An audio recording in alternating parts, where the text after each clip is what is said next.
Welcome to the Deep Dive. Today, we're focusing on something that's, well, a huge but often quiet success in global public health: monitoring drinking water and sanitation. You hear these big reports, right, about how many millions or billions of people have access to clean water. But have you ever actually stopped and wondered, how do they count that? That's really our mission today. We're going deep, really deep, into the methods used by the big global players, specifically the WHO and UNICEF Joint Monitoring Program. You'll often hear it called the JMP. We want to unpack how they've historically gathered their numbers, and maybe more importantly, look at the limitations and biases that might be baked into that data. And it's so important to get this because this international monitoring, it isn't just numbers on a page. It genuinely dictates policy. It drives where research funding goes, how billions in aid are allocated for things like pipes and treatment plants. It really matters. And you can see the impact. I mean, think about life expectancy. Since around 1970, improvements in water and sanitation, which monitoring helps track and drive, have helped push global life expectancy up from about 56.5 years to almost 69 years. Wow. Yeah, monitoring lets us see that incredible life-changing progress in, quantifiable terms. Okay, so let's trace this back. How long have the global community been trying to track this stuff? Our sources suggest it started surprisingly early. It did, yeah. You can find traces back to the 1930s. The League of Nations Health Organization was looking into social medicine, public health type issues. But the modern system, the really intensive monitoring, that came later. Much later, really defined by the Millennium Development Goals, the MDGs, set up back in 2000. That's when the JMP got laser focused on Target 7C. That target was all about having the proportion of people without sustainable access to safe drinking water and basic sanitation, using 1990 as the baseline and aiming for 2015. And the scale of progress during that MDG window, it really is pretty astonishing when you look at the numbers. It is. The number of people using what they classify as an improved drinking water source jumped from 2.4 billion in 1970 to 6.2 billion by 2012. That pushed global coverage way up. Way up. From about 64% to 89%, it really shows that setting clear targets and tracking them, it can work. Okay, but you said tracking them can work, which implies maybe the tracking wasn't always perfect. Well, exactly. You need to trust your data, right? And that brings us to a really fundamental shift, a big phase change, that happened around the year 2000. Before then, the JMP mostly relied on what's called provider-based data. Basically, stats handed over by national governments, maybe the Ministry of Water or Health. That sounds logical, though. Wouldn't the government know how many pipes they've laid or wells they've dug? You'd think so. But in practice, that data was often, well, incomplete. The numbers could jump around wildly from one year to the next, and there wasn't much independent checking. So to fix this, the JMP made a really critical pivot.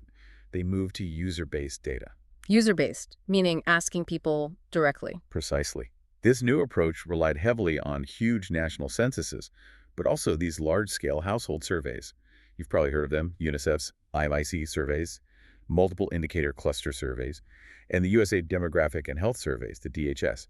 These aim to find out what facilities people were actually using in their homes, not just what was supposedly built. Okay, that makes a lot of sense. You're checking the reality on the ground, not just maybe optimistic government reports. Exactly right. And the difference in the numbers really showed why this was necessary. Take 1990, global urban drinking water coverage. The old government reporting method estimated at 85%, but the household survey data, it put the figure closer to 95%. Wow, a 10% difference. 10 percentage points. That's millions and millions of people whose access status was basically, up in the air, depending on which data set you believed. The surveys were meant to nail that down. So once they moved to asking households, they needed a standard way to classify the answers, right? Correct.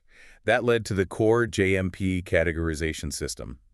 It's based on how people self-report their main water source. And it boils down to two main categories. Essentially, yes. You're either using an improved drinking water source, Which includes things like piped water coming right into your house or yard, a protected well or borehole, maybe rainwater collection. that's right, protected springs, tube wells too, those count as improved, And the other category. is not using an improved drinking water source. That's usually relying on surface water, so rivers, ponds, lakes, canals, or things like unprotected dug wells.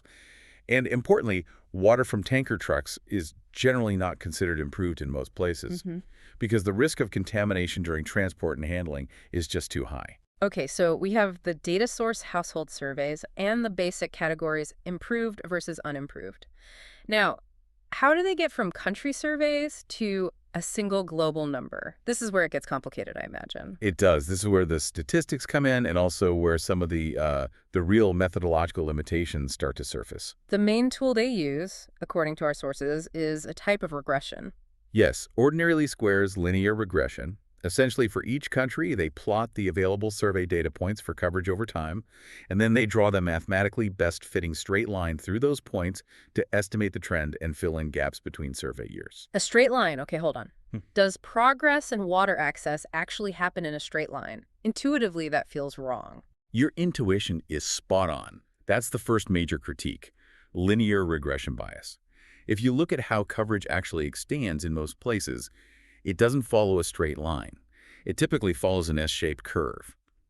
Progress is slow when coverage is very low, then it accelerates rapidly as infrastructure rolls out, and then it slows down again as it gets harder to reach the last few percent, nearing 100%.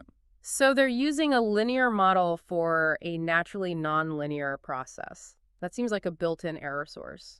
It is fundamentally a compromise. It makes global comparison easier, perhaps, but it definitely introduces bias, especially when coverage is very low or very high. It can really skew estimates, like how long it might take a country to reach universal access. Okay, well, what other issues are baked in? Well, another big one is terminology inconsistency. Different countries' censuses and surveys just use different words or categories for facilities. Imagine one survey just lists, well, doesn't say if it's a protected borehole or just an open hand-dug pit. That's missing information for the JMP classification. Right, so how do they deal with that ambiguity if the survey doesn't specify? They have to apply corrections. They try to use other data if possible, maybe interpolate. But if there's really no detail, they fall back on a pretty significant default assumption. They basically estimate that 50% of those generic, non-specified facilities are improved and 50% are unimproved. 50%. Just a coin toss assumption. Pretty much, yeah. A 50-50 split when the data is missing.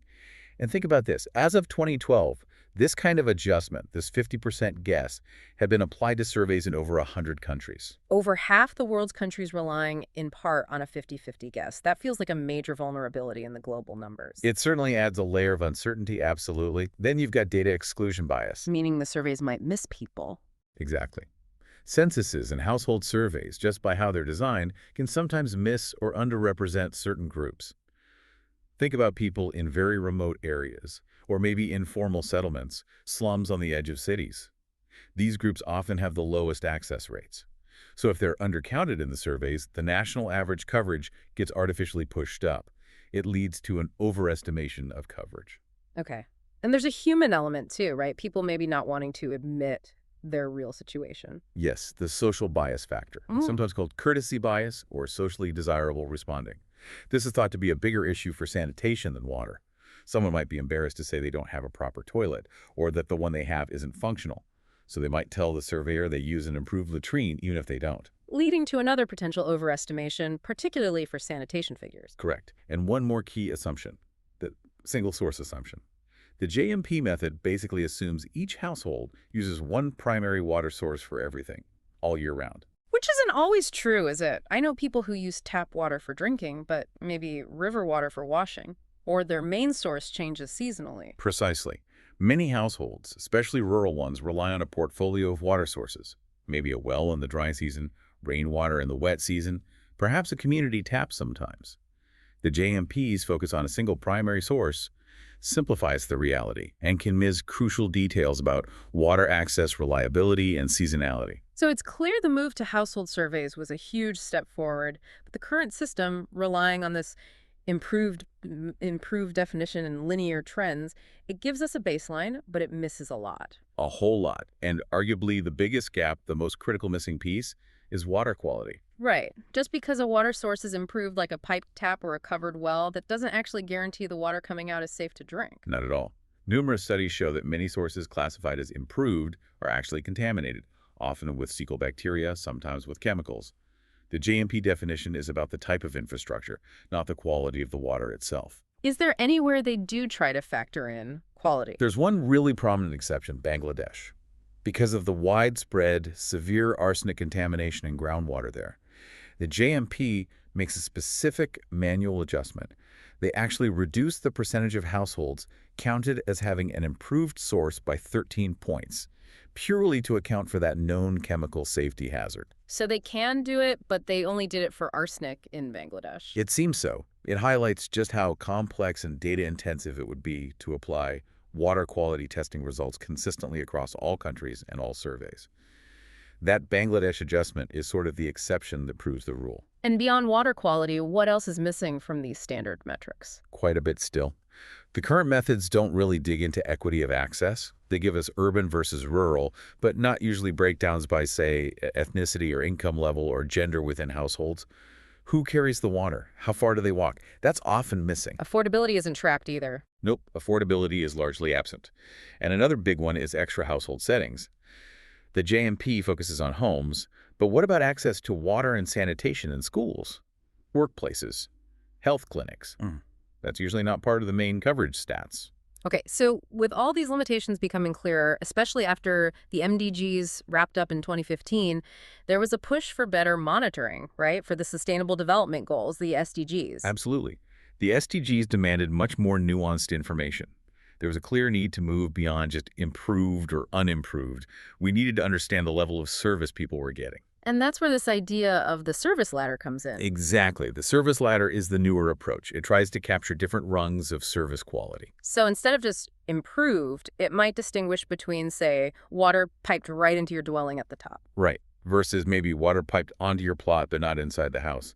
Versus a protected source nearby but you have to go fetch it. Versus an unprotected source far away. Different levels of service quality and convenience. Makes sense. And this requires more complex data. Definitely. Future monitoring really needs to integrate actual water safety indicators, regular testing for microbes and key chemicals. It also means using analytical methods that better reflect the idea of progressive realization, that water and sanitation are human rights, that countries should be steadily improving over time. And crucially, we probably need to expand the data sources, not just rely on household surveys, but also bring in data from utilities, from regulators, maybe even NGOs working on the ground, to get a richer, more accurate picture. But there's a tension here, isn't there? Getting this better data, validating new methods, that takes time. Our sources mention it took about a decade just to really get the current household survey method established globally. That's the core tension. There's scientific and moral pressure for better, more nuanced data, especially around quality and equity. But developing, validating, and rolling out new global monitoring systems takes years, maybe decades, of consistent effort and funding. And that often clashes with the demand for quick results, for data that fits neatly into, shorter political cycles or funding cycles. So wrapping this up, the journey of monitoring global water and sanitation has been pretty revolutionary. Shifting from government say-so to asking users directly changed the game. But the current system, while valuable for setting a baseline, still has significant methodological hurdles, statistical assumptions, and gaps, especially around water quality and equity, that mean the numbers don't always reflect the full reality on the ground. Precisely. And that leads us to a final thought, something for you, the listener, to really chew on. If we accept, as the UN does, that water and sanitation are fundamental human rights, then how should our global monitoring systems evolve? Should they just count taps and toilets? Or do we need methods that actively measure discrimination and inequality in access directly? That challenge, figuring out how we measure inequality, not just coverage, is arguably the next great frontier for water policy and monitoring.